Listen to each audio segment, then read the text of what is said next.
चुकी हुई है। ठीक है, यहाँ पर वो गालिबन 2 साल का उन्होंने क़याम किया था इमाम बुखारी रहमतुल्लाह अलैह ने, और इस अरसा में उन्होंने जितनी भी अहादीस को इकट्ठा किया था मुख्तलिफ इलाकों का टूर करने के बाद, तो उन्होंने एक किताब की शक्ल में उन्होंने जब सही बुखारी को मुरतब किया तो रियाजुल जन्ना के अंदर बैठकर उन्होंने इस हदीस की किताब को लिखा। उनकी इतनी मेहनत और मुशक्कत के बाद उनकी किताब को ये टाइटल मिला कि असहुल कुतुबी बादा किताबिल्लाह, कुरान पाक के बाद अगर सबसे सही किताब अगर कोई इस दुनिया में है वो सही बुखारी है।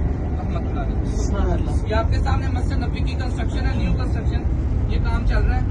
और अभी जो विजन 2030 है उसके मुताबिक मस्जिद नबी में 5 मिलियन लोग जो है वो नमाज पढ़ सकेंगे। तो ये प्रोजेक्ट को कंप्लीट करने के लिए ये सारे काम आप देख रहे हैं, प्रोजेक्ट देख रहे हैं। आपके ये राइट साइड पे भी देखें, यहाँ पे भी होटल्स बनेंगे। ये राइट साइड पे यहाँ पे बंगाली मार्केट थी, पहले वक्त में बहुत बड़ा बाजार था, इन्होंने सारा डिमॉलिश करके ये